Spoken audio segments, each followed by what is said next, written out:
video we're going to have a look at the starter motor. There's two different types of starter motor in Land Rover Land. You should be familiar with both of them if you've worked on old cars. This is called an inertia starter, so that when the starter receives some current from the solenoid, this turns to engage with the ring gear on the flywheel. Because there's like a screw thread here. Alright, and then you see this big spring here is a big shock absorber, because when the engine then is started, this will screw back onto the thread, and this is, like I said, it's just a big shock absorber on here, this big spring, so it's very important. This is what we call a pre-engaged starter, where the solenoid puts the lever in and then sort of turns the motor. It's it's a little bit different. It happens so quickly that you don't really realise what it's doing, but when you first put current into the starter through the little solenoid here, in the winding, not only does it pull this back and make contact between these two posts here, it also puts a little bit of current into the starter. So as this is pulling, this will pull back first, push this out, and then start, if you see what I mean. So I think that's a basic way of describing it. One of these days we'll pull one of these to bits. But all we're concerned today is this bad boy here. Alright, it's, like I say, it's an inertia starter. I hope you get that. I'm going to put this through the parts washer first because it's filthy. But what we're going to do, we're going to take the cover off and let's have a look, because, ooh, that's tight. Ooh. Now I don't want to lose my fingers taking that off, so we'll take the nut off, and there doesn't look like there's much meat on there to get onto it. So I'm going to get a pair of pliers and see if I can get it off. Let's see. Ooh. I think that might have rusted up there. How am I going to get that off? Try a bit of heat.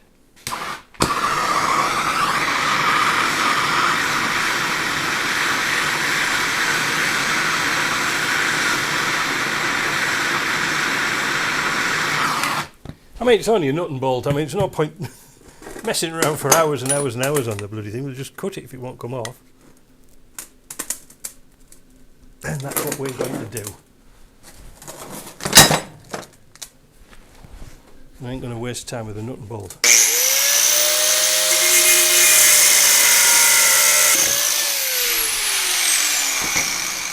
We're in. Oh dear.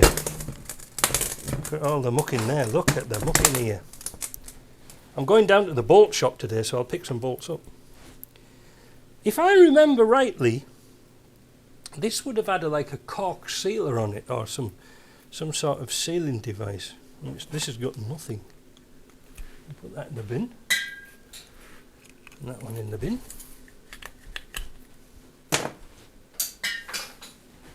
Yeah. Now, these have got brushes in, the same as the other one, but I ain't got none, and these don't look too bad. But what we're going to do, I'm going to pause the video here and get this washed up a little bit in the parts washer. Well, I'll just give it a quick rinse to get the worst off. I think what I'll do with this one, I'll take this to pieces last. The reason is there's a split pin in here, and this screws off. Now on the moderner type of starter like this, you needed a compressor to take the pin out of the end. This spring was under tension a bit, whereas this one's a screw-on one.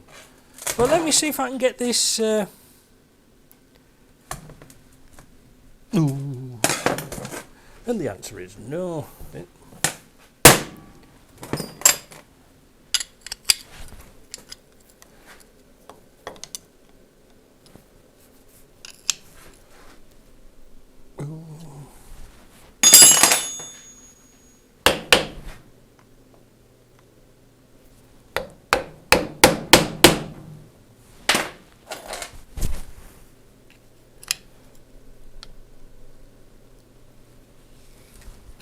There we go. By tapping the threads, it'll stretch them a little bit and allows them to come out.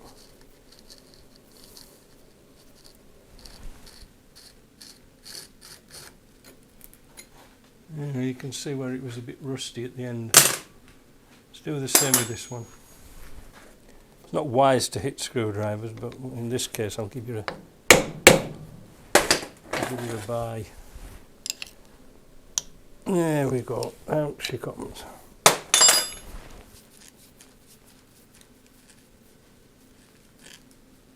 Now I'm not sure, it's been years and years and years since I've done one of these.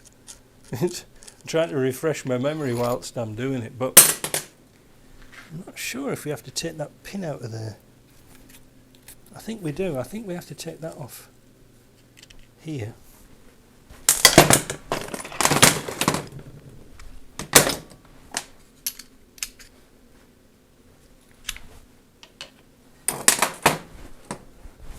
I think this passes through the housing.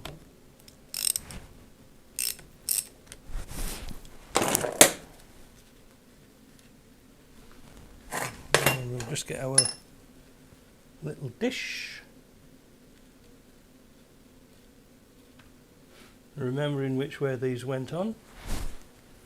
There is a little spring washer, a flat washer, and an insulator. Now, well, while we're in the vise, we might as well take it off here. Again, this has got a dimple in it, so we can't really go wrong. Well, at least that count. Now, where am I going to get this off? Can I get... I can get in there and just tap it up a little bit.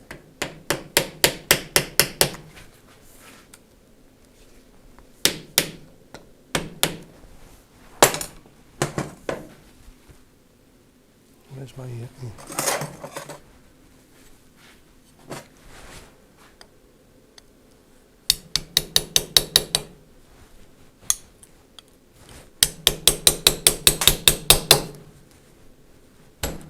There she was. What an invaluable tool those are.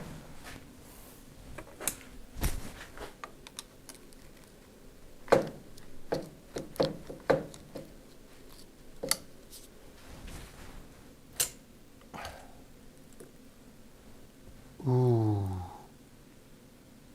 that looks nice. Now,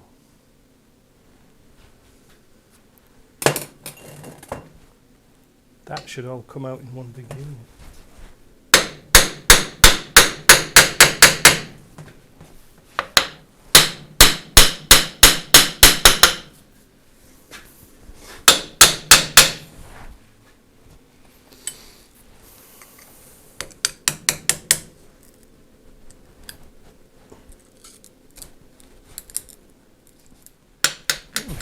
Oh, I'm nipping on the casing. That's why I can't get it off. Oh, that's it. Right, we're in. I had it nipped in the vise. Let's move the camera over here. That's it. The old operating table's getting smaller and smaller. So we'll pull that out. And you can see, look at the condition of that. That's beautiful, isn't it? Look at that.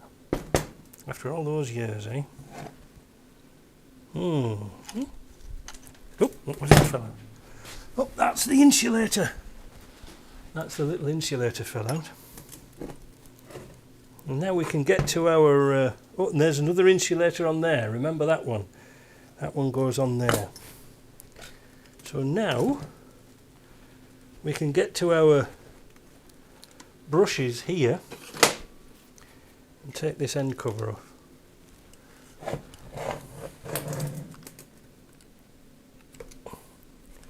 So if we pull that back, we should be able to pull that brush out. Oh, and there's a washer, look, on that end. Oh,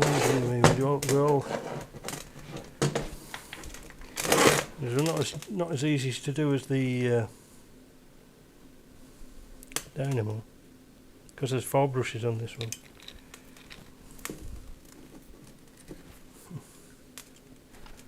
Let me get that ring out of there before I lose it. There we go.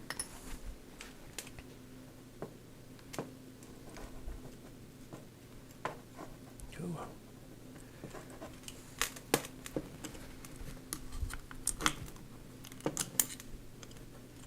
There we go. Now I haven't got any new brushes for this, but these look remarkably good and they had a lot of tension on them. So I can't see reason of replacing them, to be honest. They're a little bit down, but like I said, I ain't got none. I wonder if I net down to my... yeah, they're actually riveted. They're riveted to this plate here. How much life's in them? There's lots of spring on there. I think I might just leave them, actually. I think I'll do that. Now I'll wash this off in the parts washer. This is strange because this has got a paper gasket, and I thought the paper gasket went this way. So the paper gasket goes on the inside to prevent those wires here touching, so that's important. Right, we'll clean that up. Is there anything else going to come off there? I don't think so. I'll just pop that in the parts washer and get it get all the grease off. Right, we'll let that drain. Now we'll come back to this bit. Now there's a bearing or a bushing in here as well. I don't know what that's like, but we need to get that out there. So I need a pair of pliers. Ah, there you go.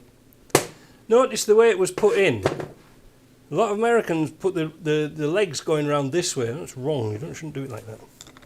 And then you should be able to pull this pin out like that, and it's really easy to get out. So the next thing we need to do is get this nut off here. So I'm going to put the soft jaws in the vise, and we'll be back. We'll put it in the clamp it round here in the vise.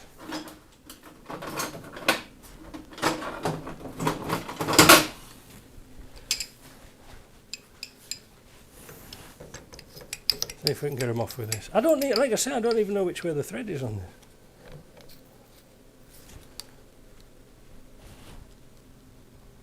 this. Ooh. Ah, that's the way.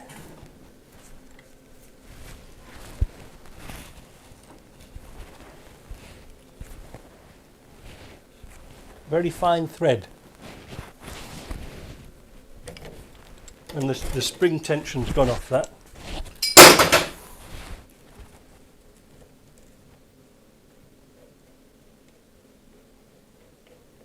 There we go. Spring. Spring is sprung. Washer. Is that a bearing? There's a thrust washer. We'll put them all out. Oh, there's two thrust washers. Oh, they're like shims. And then this piece. This piece is an individual, like it's the parts are replaceable if you can still get them. And remember, the chamfering edge here goes towards the starter itself. Boingy and holder, so that's got a little tube on it there, and then that's it. It's just a little bush, like a Kate bush. So now it is a matter of cleaning this up, and it's not going to take much cleaning up, this one. Like I said before, try not to think about putting these into a sandblaster or a bead blaster. We don't want to destroy the lacquer coating on these wires. This is really, really good. This is when they used to make things properly. If you noticed on the end here, there is a square. Now you old timers will know about the old square there. because if your starter ever got stuck, you could flick this cap off, and behind it you could turn the starter with the spanner to disengage it, because sometimes they would, on a weak battery, they'd sort of engage and they wouldn't pop out, they'd lock themselves in. So that's that. So I'm going to clean up all these bits and we'll come back.